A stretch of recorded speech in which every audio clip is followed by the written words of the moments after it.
I have asked you to gather today to discuss the situation developing in the global energy markets, particularly in the sphere of energy resources.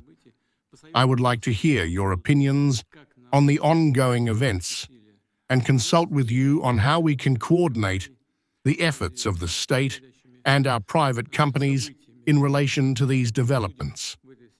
In this regard, we will discuss Russia's further actions in the field of global energy as a whole, including considering the escalation of the situation as we understand in the Middle East. Russia has repeatedly warned that attempts to destabilize the situation in the Middle East will inevitably threaten the global fuel and energy complex. They will drive up prices for oil and gas, restrict the supply of these resources worldwide, and undoubtedly disrupt long-term investment plans. Apparently, this is indeed happening. Today, we see logistical problems on hydrocarbon transportation routes, and this is having a very negative impact on global production and supply chains. They affect the industry and, without exaggeration, the entire system of international economic relations, because disruptions in supply lead to other purely economic problems. Inflation rises, and production not only of oil and gas but also of industrial goods suffers. I would like to remind you that last year about a third of the world's maritime oil exports, or about 14 million barrels per day, passed through the Strait of Hormuz. About 80% of it was directed to the Asia-Pacific countries. Now, this route is virtually closed. Oil production dependent on the use of the strait risks completely stopping within the next month. It has already begun to decline. Storage in the region is filling up with oil that cannot be exported, or it is very difficult or expensive to export. Obviously, the complete rerouting of Middle Eastern oil supplies without using the Strait of Hormuz is currently unrealistic, at least for now. Changing logistics will take a long time and will require significant expenses for infrastructure, expansion of marine terminals, and so on.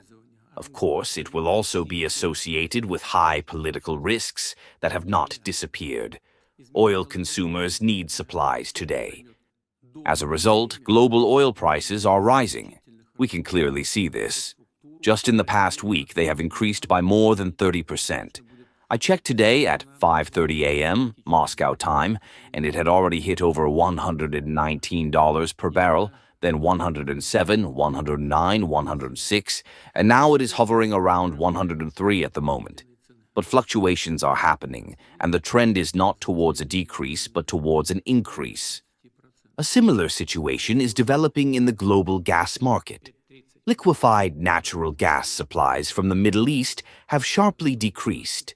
The region's production capacity has declined, and it will take weeks, if not months, to restore it.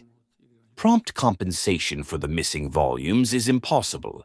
As a result, global gas prices are also rising, arguably even faster than oil prices. What would I like to emphasize in this regard? In the current conditions, competition among buyers for energy resource suppliers for ensuring stable and predictable oil and gas deliveries is intensifying. In this regard, I cannot but remind not only my colleagues here in this room, but also all our consumers that Russian energy companies have always been distinguished by stability. It is clear that global energy logistics, given the ongoing conflict in the Middle East, will change in favor of more advantageous and promising markets. At the same time, it is essential to understand that the current high prices for raw materials are undoubtedly temporary. We understand this, it is obvious, and we should proceed from this understanding. That is why I asked you to gather and consult on how we should coordinate our efforts in the near future. The change in the balance of supply and demand for hydrocarbons will inevitably lead to a new sustainable price reality. Therefore, it is important for Russian energy companies to take advantage of the current moment, including directing additional export earnings to reduce their debt load and debts to domestic banks. Dear colleagues, I would like to particularly draw your attention to this. I am asking the government and the central bank to take control of this process. Let me underscore again, Russia stands, as always, as a reliable supplier of energy resources. That has always been the case. We will undoubtedly continue supplying oil and gas to those countries that themselves are reliable counterparts, meaning not only our partners in the Asia-Pacific region, but also in Eastern European countries, such as Slovakia and Hungary. Even now, my colleagues informed me before the meeting in such a wide format that we are increasing supplies to our reliable partners in several regions around the world. If you like this video, then like, share and subscribe to Mirror Now.